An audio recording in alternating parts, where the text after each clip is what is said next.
इसमें भगवान कृष्ण ने बोला है, भगवान कृष्ण ने कहा कि मेरा भगत कभी भी नष्ट नहीं होता, पर ये बात सदैव याद रहे कि भक्त ही बन के रहे, कभी भी विभक्त न हो। मन पार्टीशन डाल देता है भक्त और भगवान के मध्य। कितनी सुंदर बात बोली भगवान ने। मन भगवान और भक्त के बीच में पार्टीशन डाल देता है, मतलब भेद डाल देता है। भेद क्या डाल देता है कि गुरु तुम्हें प्यार नहीं करता, गुरु जो है तुम्हारे को मिसयूज कर रहा है, आज तक गुरु ने मेरे लिए क्या किया, भगवान ने क्या किया। आपके मन में इतनी पंडित बनकर के बात डाल देगा कि आपके मन में एक क्या होगा, पार्टीशन, भेद बन जाएगा। तो बोला जब भक्त के हृदय में भेद बन गया तो क्या हो गया, वो हो गया विभक्त। तो जब पार्टीशन हो गया और तुमने गुरु से भेद रखा तो विभक्त बन गए, तब जो है तब फिर गुरु किसी प्रकार का कोई जिम्मेदारी नहीं लेता। लेकिन क्या बोला भगवान ने कहा, मेरा भक्त कभी भी नष्ट नहीं होता। क्यों नहीं होता? क्योंकि भगवान का, गुरु का हमेशा उसके ऊपर हाथ रहता है। कैसे? इसका प्रत्यक्ष प्रमाण आप देख लो।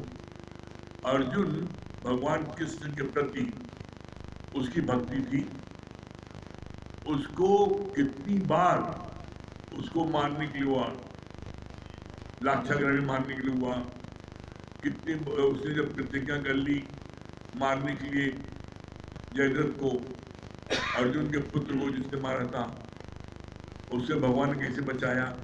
मतलब कितने मौके पर भगवान ने बचाया। जब युद्ध से लौट रहा था, रथ जल गया था, भगवान ने अर्जुन से कहा पहले तुम उतरो। कहा रोज आप उतरते, रात हमसे कह रहे, कहा आप जो कह रहे हो सुनो। कहना माना उतर गया, और जैसे कृष्ण उतरे रथ जल के राख हो गया। तो कितनी बार भगवान कृष्ण ने अर्जुन को बचाया। क्यों बचाया? क्योंकि अर्जुन भक्त था। तो यहाँ बोला भगवान ने कि इसी तरीके से तुम भी सदैव याद रहे कि भक्त ही बन के रहे, कभी भी विभक्त न हो। मन पार्टीशन डाल देता है भक्त भगवान के मन। क्योंकि मन डालता क्यों है? क्योंकि मन का एक छत्र राज्य आपके शरीर पर है। आपके शरीर का मालिक मन है, आप मन के नौकर हो। और जब गुरु की शरण आ जाते हो तो गुरु बात मानने लगते हो आदि आदि, तो मन जो है देखता मेरा राज्य छिनवा रहा है, ये गुरु के अंडर में जा रहा है, तो गुरु के अगेंस्ट ही आपको भड़का देता है। इसलिए कभी भी मन की बात नहीं सुनना, और सुनोगे तो परिणाम क्या होगा? मन मत डुबोए गुरु मति तारे। गुरु की मत से चलोगे तो तर जाओगे, परमात्मा से मिलकर एक होगे। और यदि मन की उससे चलोगे तो क्या होगा? अनेकों कष्ट सहोगे और नष्ट हो जाओगे। फिर आगे बोला, जो भक्त पत्र पुष्प फल जल भगवान को प्रेम से अर्पण करता है तो भगवान उन्हें सगुण रूप में आकर प्रेम से स्वीकार करते हैं। गिलनी के बेर खाए, सुदामा के जो चूर्ण को चूर खाया, रुच रुच भोग लगाए।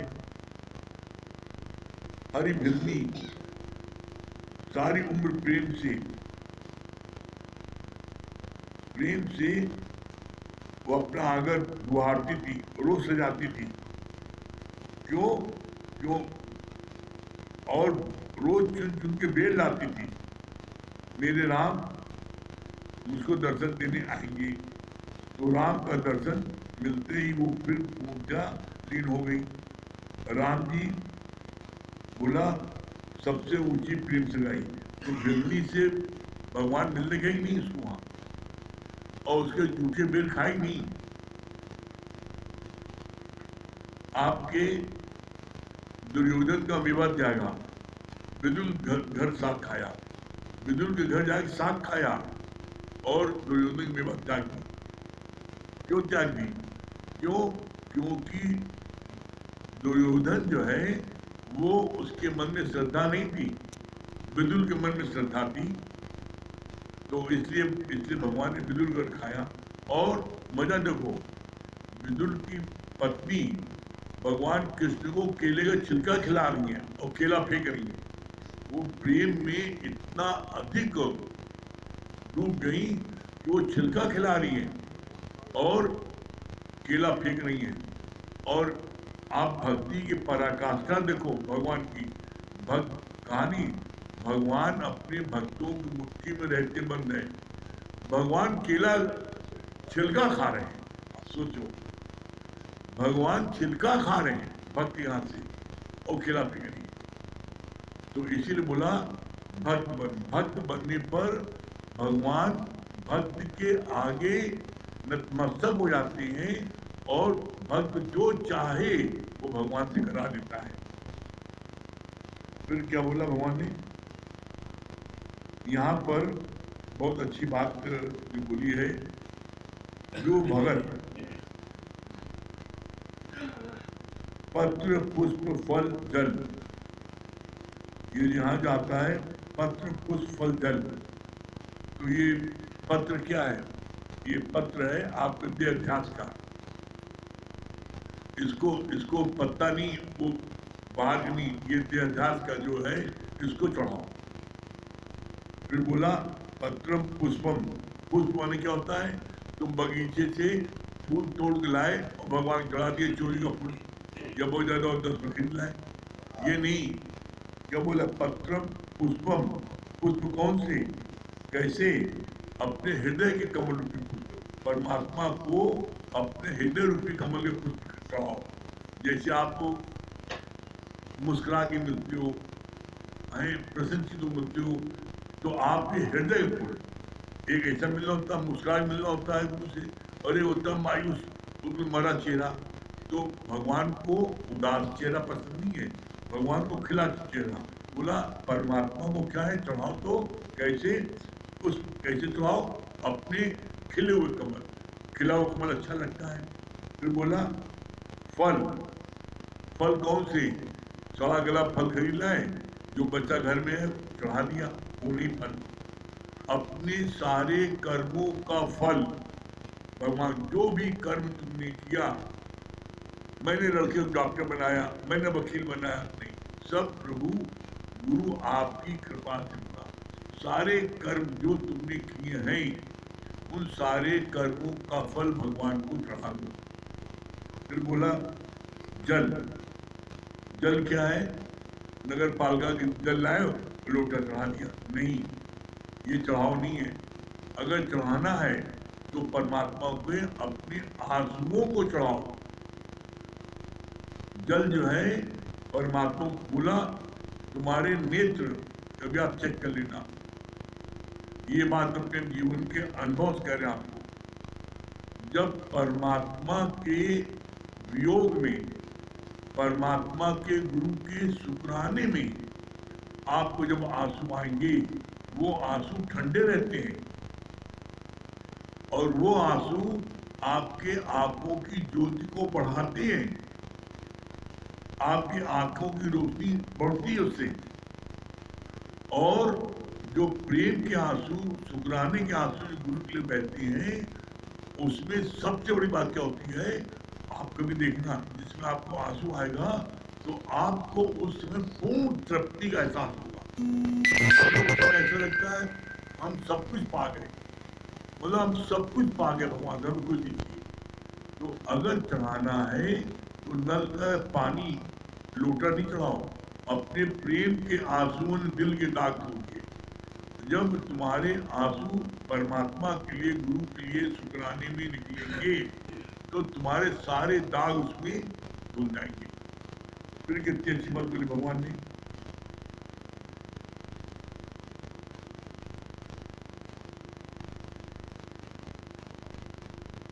राम का दर्शन मिलते ही वो फिर पूर्तियाँ लीन हो गई। कौन? सबरी। सबरी जो है जब राम दर्शन पा गई तो फिर जो है वो उनका और क्या बोला, प्रेम सबसे ऊंची प्रेम सगाई। परमात्मा से इतना प्यार राम से किया कि फिर उन्हीं में समा गई। फिर क्या बोला? भक्त भगवान में लीन हो जाता है, और भक्त भगवान में लीन हो जाता है और भगवान उसी में प्रकट होता है।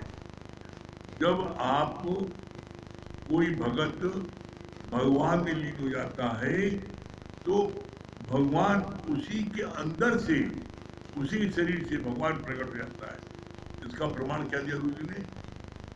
बोला, जाका हृदय शुद्ध है ताका हृदय प्रकट हो, बलिहारी उस घट की जिस घट प्रकट हो। बलिहारी उस घट की जिस घट प्रकट होए। प्रकट कहाँ होता है? जिसका हृदय साफ है, परमात्मा एज इट इज उसके शरीर में प्रविष्ट होकर के अपने कार्य को करता है। परमात्मा की शक्ति, वो शक्ति किसी न किसी के शरीर में आकर के प्रविष्ट होकर के साकार में काम करेगी ना, बिना उससे नहीं हो सकता है। तो वो अब वो किसको आएगी, किसके पास आएगी?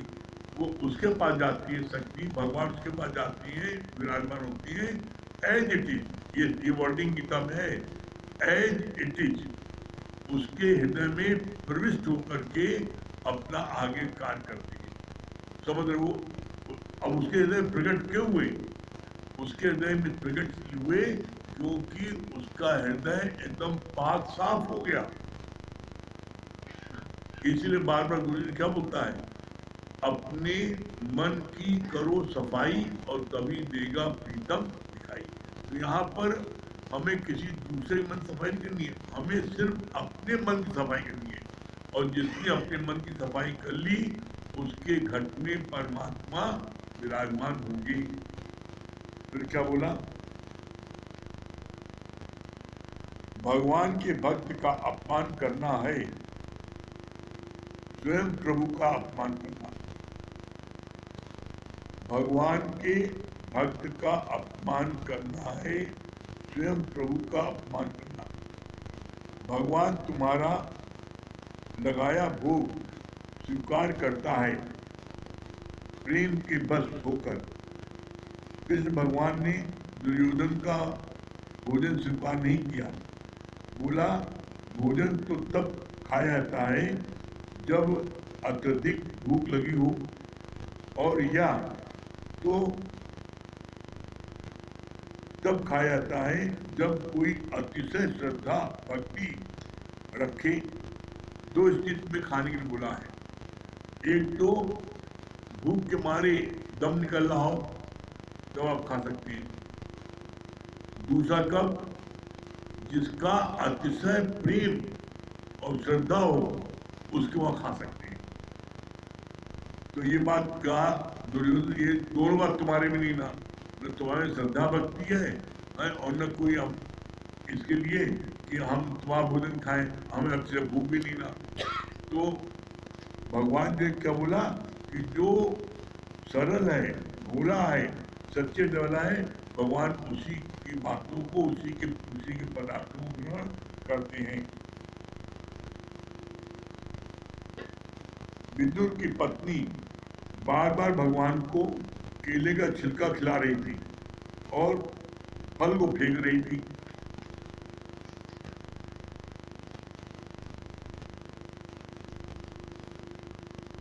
गुरु तुम्हारी रोम रोम में ऐसा समा जाता है कि एक क्षण के लिए भी उनसे जुदा हो ही नहीं सकते। घर में भी उठते बैठते सोते जागते गुरु को याद करते रहे। मतलब क्या है? आप जब भी आप बैठो उठो तो हर समय गुरु ध्यान। और जब अच्छा, और ध्यान करने का सबसे सरल तरीका क्या है जिसमें आप और डूबते जाओगे? हमेशा गुरु के उपकार को याद करो कि गुरु ने मेरे साथ क्या क्या उपकार किया है। जब हम अपने साथ किए हुए उपकार को किसी का देखते हैं तो उस समय हम उसके उसके उसमें एकदम डूब जाते हैं। अरे मेरे साथ इतना किया, इतनी मेरे साथ इतना कष्ट सहा, मेरे साथ इतना, तो उस समय क्या होता है, आप एकदम देखोगे एकदम आप प्रेम में लबालब डूब जाओगे और उस समय जो आपको आनंद की प्राप्त होगी उस आनंद का वर्णन नहीं कर सकता। तो इसीलिए कहा जाता है हमेशा डूबे रहो, और डूबे तब रहेंगे जब हम जो है याद करेंगे भाई हमारे साथ क्या किया, और जब हम उस याद करेंगे तो नेचुरल डूबते जाएंगे। जीवन में कभी भी आपके मन में गुरु के प्रति गलत भाव नहीं आ सकता जब आप उसके उपकार किया, और ये सबसे सरल तरीका है। इसी को बोलते हैं अपनी मछानी दृष्टि याद रखना। फिर आगे बोला भगवान ने, वैसे तो हर लकड़ी में आग है, पर विशेष रूप से अग्नि प्रकट दिखती है जली हुई लकड़ी में। ऐसे ही हर एक समान सत्ता भगवान की है, पर संतों विशेष रूप से प्रकट है। समान बोला सत्ता भगवान की है, संतों को विशेष रूप से प्रकट है। मतलब भगवान की जो सत्ता है, शक्ति है, वो कहाँ प्रकट है? वो संतों के उसमें है। संत राम में भेद न भाई, इसलिए कहा गया संत और राम में भेद नहीं है। क्यों? सत्ता तो हर एक में है, सुना सकना कोई नहीं, हर के अंदर लाल, और मूर्ख गण खोले नहीं कर्मी में कंगाल। भगवान की सत्ता तो हर एक में है, लेकिन वो प्रकट कैसे नहीं दिखाई पड़ती? जैसे लकड़ी में आग है, लेकिन जो लकड़ी जलती है, जिस लकड़ी को जलाया जाता है उसमें अग्नि दिखाई पड़ती है। इसी तरीके से जो संत हैं उनके हृदय में परमात्मा निवास होता है, उनके अंदर परमात्मा प्रकट होता है तो सब में, लेकिन सब में ढका हुआ है। कैसे ढका हुआ है? अपने ही विकारों से, अपनी इच्छाओं से, अपनी वासनाओं से वो ढका है। लेकिन संत के अंदर में कोई इच्छा नहीं है, कोई चाहना नहीं है, इसलिए उसके अंदर से वो जो है शक्ति प्रकट दिखती है। आपसे आज तक किसी ने भी, चाहे दादा भगवान हो, चाहे गीता भगवान हो, चाहे प्रबल भगवान हो, कोई हो, किसी ने कहा है हमें भगवान बोलो, किसी ने कहा है गुरु बोलो, आपके मुख से निकलता है। क्यों? बोला जो सर्व के हित के लिए अपना तन मन धन स्वाहा करता है, उसके लिए न चाहते हुए मुख से निकलता भगवान, मुख से निकलता गुरु। तो बिना कुर्बानी दिए ऐसा पद नहीं मिल सकता। तो इसलिए वो कहा गया ना, जो अपने तन का, मन का, धन का दूजों को जो दे दान, वो सच्चा इंसान, वो धरती का भगवान। और भगवान कौन है? जो मेरे मुसीबत में, मेरे कष्ट में है, हमारे साथ भगवान है। तो ऐसे में जब आप याद करो कि मेरे ऊपर कितनी कितनी मुसीबतें आई, कितने हुआ, लेकिन किसने बचाया, किसने सहारा दिया, किसने प्रोत्साहन दिया, तो जब आप इसको याद करोगे तो उस समय आप एकदम डूब जाओगे गुरु संग्रह में। और जब डूबोगे तो क्या बोला गया? डूबे हुए वस्त्र में आग नहीं लगती। जीवन में कभी अहंकार नहीं आएगा, जीवन में कभी गुरु के प्रति प्रेम कम नहीं होगा जब आप डूबोगे। और जब हम मन जो है ना, मन बहुत खुराफात करता है, एकदम पंडित बन के त्रिगुण लगा करके आपके कान में फूकेगा और ये चाहे किसी तरीके से गुरु से दूर हो जाए, किसी तरीके से गुरु से इसका भेद हो जाए। क्यों? जब भेद हो जाएगा और गुरु तुम्हें छोड़ देगा तो सत्संग में आने के पहले मन के तुम गुलाम थे और जो जो मन तुमसे कहता था तुम करते आते थे। गुरु की शरण में आने के बाद में अब तुमने मन को बना दिया है गुलाम। अरे जो आज तक राज्य करता था तुम्हारे ऊपर, अब तुमने बना दिया गुलाम। तो देखता ना गुलाम किसकी वजह से बना? गुरु कहना मान रहा है, इसको क्या करो, इसको गुरु से दूर कर दो। तो ऐसे में कभी भी मन की बात को नहीं माना। इसलिए बार बार कहा गुरु ने, मन मत डुबोए गुरु मत तारे। और इसका सबसे बेहतरीन और सबसे प्रैक्टिकल जवाब क्या है? आप जितने साल से सत्संग में आ रहे हो, 25 साल से आ रहे हो, 10 साल से आ रहे हो, 10 दिन से आ रहे हो, आप ये देख लो आज तक कभी भी गुरु की बात मानने में कोई नुकसान हुआ? आज जब चेक करोगे तो जब जब आपने गुरु की बात नहीं मानी तब तक आपको नुकसान हुआ, तब तक नुकसान हुआ। तो इसलिए अजो कुछ बिगड़ो नहीं। अब आज ये कल्प वृक्ष है, सत्संग भवन होता है, कल्प वृक्ष होता है। आज इस बात की प्रतिज्ञा कर लो, नहीं कुछ भी हो जाए हम गुरु के प्रति अंधी श्रद्धा, अटूट विश्वास, अतः प्रेम रखेंगे और गुरु जो कहेगा हमारे समझ हम कहना मानेंगे। जब हम भलाई समझते हैं कहना मानते हैं, और हम जब अपनी मन बुद्धि चलाती हैं तो उससे क्या होता है, तब कहना नहीं मानते। तब हमें स्वयं अफसोस होता है। कभी आप जीवन में कभी आप देख लो, जब कभी आपने कहना नहीं माना तो उस समय आपका मन 2 मिनट, 4 मिनट, 10 मिनट बड़ा खुश होगा, देखा आज मैंने कहना नहीं माना, आज मैंने गुरु समझा दिया। लेकिन उसके बाद आप देखो आपको मन आपको कितना धिक्कारता है, कितना फटकारता है। अपना ही मन हमें धिक्कारता है, तुमने कहना नहीं माना। तो ऐसे में गुरु बोला कि धिक्कार वो कर्म जिससे नोबे मन शांत। आप देख लो आपको शांति कब मिलती है। हमने ये बात अब फिर अपने जीवन के अनुभव करते हैं। गुरु के वचन मानने पर जो शांति मिलती है, जो आनंद प्राप्त होता है और जो शक्ति मिलती है उसका वर्णन नहीं कर सकते। तो हम कहना क्यों ना माने? हम कहना मानेंगे तो निश्चित हमको इसका आनंद मिलेगा, और कहना नहीं मानेंगे तो क्या होगा, फिर आपको उसका भी भोगना पड़ेगा। इसलिए हमारी भलाई इसी में है कि हम कहना माने और मंजिल को प्राप्त कर लें। मंजिल प्राप्त करना बहुत सरल है, बस हम गुरु का कहना मानते जाएं। एक्चुअली बुद्धि रानी जो ना वो बीच बीच में दिखाना चाहती है मैं कुछ जानता हूँ, और वो आड़े लेती है। और मन ये चाहता है तो मन की बात सुनो और गुरु की बात को यश करो, तभी जो है मंजिल को प्राप्त कर सकते हो। ठीक है?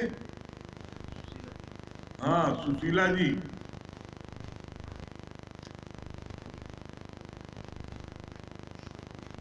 सुशीला जी क्या बता रही है? हरिओम गुरुजी, हरिओम गुरुजी, आवाज आ रही है? हाँ क्या बोली सुशीला जी?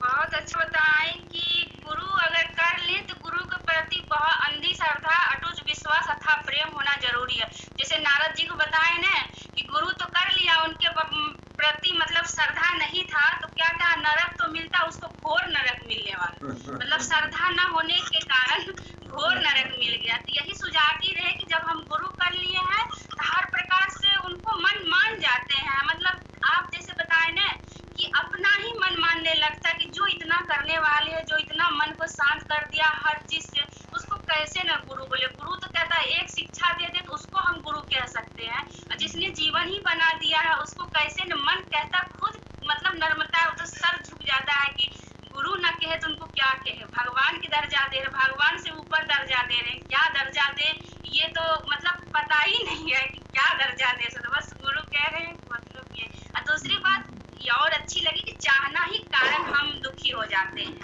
अगर कोई चाहना आ जाता है तभी हमारा मन हलचल होता है, तो गुरु के जब शरण में आते हैं तभी चाहना हो जाते हैं।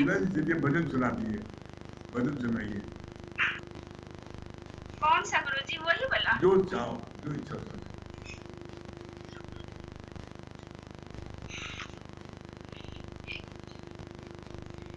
ब्रह्म ज्ञान की सीढ़ियां पे कोई कोई बिरला चढ़े, कि कोई बिरला चढ़े, जो चढ़ जाए सीढ़ियां 84 लाख उसकी कटे, 84 लाख उसकी कटे।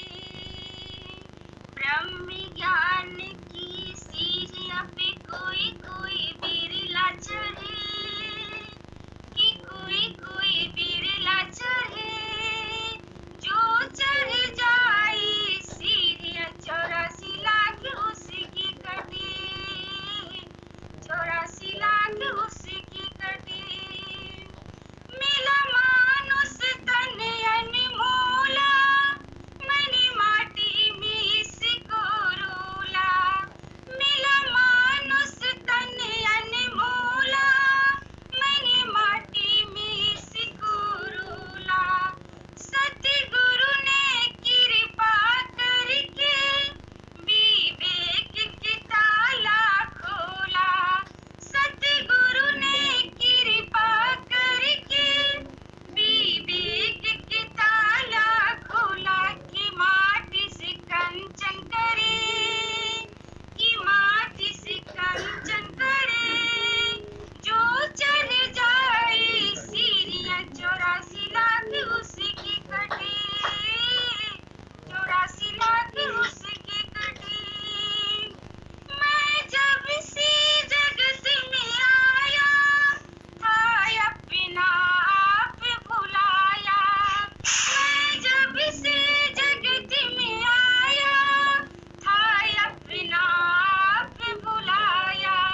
गुरु ने मेरे मन मंदिर में ये ज्ञान का दीप जलाया, गुरु ने मेरे मन मंदिर में ये ज्ञान का दीप जलाया, कि कागज से हंस करे, कि कागज से हंस करे, जो चढ़ जाए सीढ़ियां 84 लाख उसकी कटे, 84 लाख उसकी कटे। गुरु काम क्रोध से बचाए और राग द्वेष को मिटाए, गुरु काम क्रोध से बचाए और राग द्वेष को मिटाए, ये प्रेम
गोपियों की भागी खुली जो चढ़ जाए सीरी जो सिला कुर्सी कटी जो सिला कुर्सी कटी में की अपनी कोई कुली लचरी की कोई लचरी चढ़ जाए सीरी उसकी चौरासी लाख उसकी कटी चौरासी लाख उसकी कटी चौरासी लाख उसकी कटी। बहुत सुंदर। हाँ, फाफा मऊ संजू, हरिओम, क्या बता रही है? बहुत अच्छा लगा। आवाज आ रही है गुरुजी? हाँ, आ रही है, बताइए क्या बता रही है? बहुत अच्छा लगा था कि जैसे क्या कहते हैं गोपियों का भगवान कृष्ण थे, वैसे हम लोगों के भगवान गुरुजी आप हैं। अगर आप न होते तो पता नहीं क्या होता। कल तक तबीयत बहुत खराब थी, आज आपकी कृपा से दिन भर ऐसे लगा जैसे कुछ हुआ ही नहीं है। बहुत अच्छा लगा कि भगवान तो सिर्फ बस भाव के भूखे हैं और उनको कुछ नहीं चाहिए, छप्पन भोग खाना चाहिए, चाहे वो केला का छिलका ही क्यों ना हो। बहुत अच्छा लगा गुरुजी। बहुत हरिओम सुंदर, गुरुजी। हरिओम। भाव के भूखे हैं। हाँ, वंदना जी कलाइन भी। हरिओम गुरुजी। हाँ, हरिओम, क्या बोली वंदना जी? बहुत अच्छा लगा कि ब्रह्म ज्ञान की सीढ़ियों पे मतलब कोई बिल्ला ही चढ़े, तो हम लोग इस मार्ग पे आ गए हैं, आपके संपर्क में और सानिध्य में हैं, तो हम लोग भी बिल्ला ही बनने की कोशिश पूरी तरह करेंगे। बस आपकी कृपा और दया दृष्टि चाहिए हर पल हर सेकंड। बस सानिध्य में हर पल आपके साए और छाया छत्र छाया बनी रहे, बस यही चाहिए। हम लोग इमेजिन भी नहीं कर सकते आपके बिना, मतलब आपका दिन दोनी रात चौनी उम्र बढ़ती जाए, हम लोग की उम्र में लग जाए। बहुत बहुत जरूरी, हम लोग को बहुत ऐसा लगता है गार्जियन हमारे साथ है। बहुत अच्छा लगता है हर रूप में, हर रूप में। बहुत बहुत शुक्राना निकलता है आपके लिए। बहुत सुंदर। हाँ, पूनम जी कटरा। हरिओम गुरुजी, हरिओम। हरिओम। हाँ, हरिओम गुरुजी। हाँ हरिओम, क्या हाँ, बोली बहुत पूनम अच्छा जी? लगा आप जो आपने बोला ना कि ब्रह्माकार वृत्ति के बारे में बताया, बहुत अच्छा लगा। जो हमारी वृत्तियां मतलब एकत्रित रहती तो हम सत्संग में हमारा मन लगता है, और जहाँ वो भंग हुई इधर उधर मन भागने लगता है, वो भी चाहना के कारण। आपने चाहना कारण मन भागता है इधर उधर, और जब ब्रह्माकार वृत्ति में रहेंगे तो सत्संग में मन लगता है। गुरु ये बात बहुत चिमटी से अच्छी लगी। पकड़ता और है ना, आपने मन, कहाँ फाड़ कहाँ है, हाँ हाँ चाहनी हाँ, और बवाल आपने है। जो पत्र पुष्प, हाँ जल का बताया, बहुत अच्छा लगा, आज बहुत अच्छा लगा हमको। पत्र पुष्प और वो जल और कमल के पत्रम बारे आपने पुष्पम बताया फलम जो, त्वयम्। हाँ, हाँ, तो उसका ये भी। पूरा हमने तो लिख लिया है, बहुत अच्छा लगा, पूरा लिख लिए हैं। चलिए, बहुत बहुत अच्छा लगा सुंदर। कि आपने कैसे बताया कि जो सगुण रूप में मैं खाता हूँ, हम लोग वही समझते थे पहले कि भगवान को फूल चढ़ा दो, जल चढ़ा दो, फल ये सब, लेकिन नहीं, ऐसा नहीं है। बहुत अच्छा लगा जो आपने बताया। हरिओम हरिओम। हाँ, नीलू जी। हरिओम गुरुजी। हरिओम, क्या बोली नीलू जी? सच बात है गुरुजी, अभी सुन के मन एकदम रोंगटे खड़े हो जाते हैं कि आज गुरु की अथाह मेहनत है, हम पर एक एक पर बहुत मेहनत है, और आज गुरु से बढ़कर हितैषी कोई भी नहीं है। रिच जो है सब कुछ बहुत अच्छा है, पहले तो कहीं ना कहीं मन अटक जाता था, लेकिन आज गुरु की दृष्टि ने देती, मतलब ये लगता है कि नहीं, जो भी चीज है बहुत अच्छा है अंदर से, बस हमें किसी से कुछ नहीं चाहिए। जब नहीं चाहिए ऐसी भावना होती है तो मन में बहुत अंदर से शांति संतोष होता है, और जो अंदर की खुशी होती है वो बता नहीं सकते। सच बात है, अमुक खजाना दिया है आपने, बहुत अनमोल खजाना दिया है गुरुजी, कोई बताने वाला था ही नहीं। बहुत सुंदर। हाँ, नरेंद्र भाई।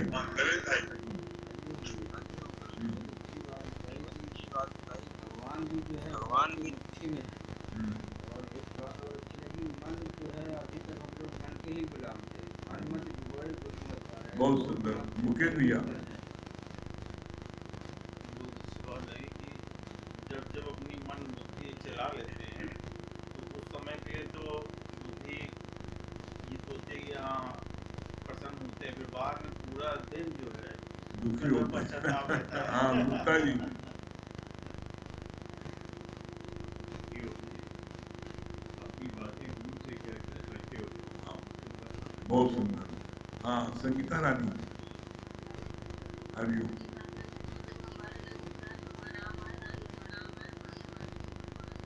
हाँ, बहुत सुंदर। हाँ लक्ष्मी जी,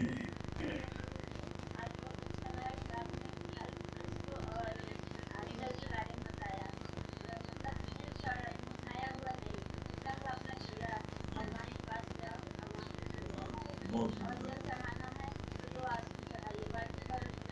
हाँ हाँ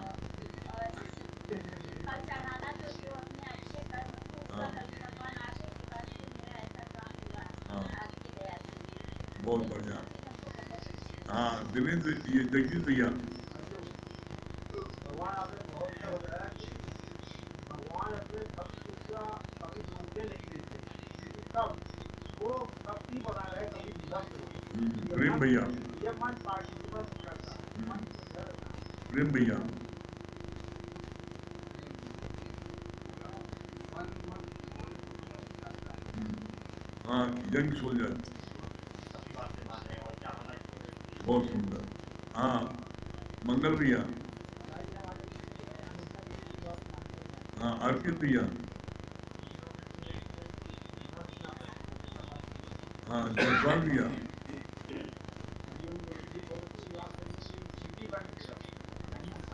हाँ तेज प्रताप जी,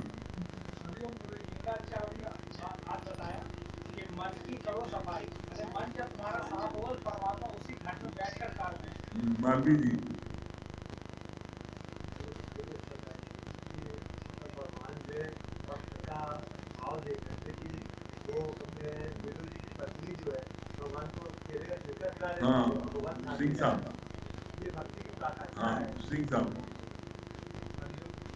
आपने बहुत अच्छा बताया कि गुरु का भी रहना है। महेश भैया, बहुत अच्छी बात है, बहुत अच्छी बात है कि जब अपने जीवन में गुरु की पहाड़ों को लेकर सभी मान से आगे हाँ द्वारका भैया,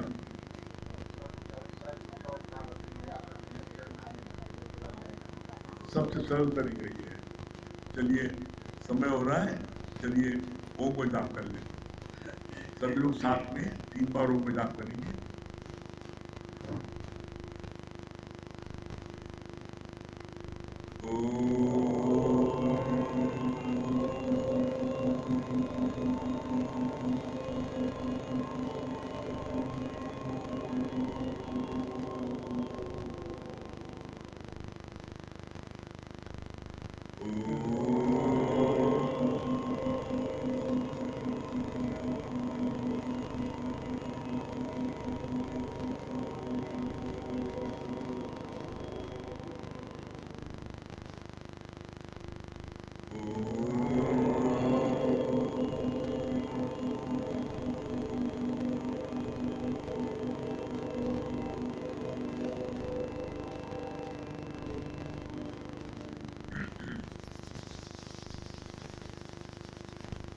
सभी प्रीतम को हरिओम, राम राम।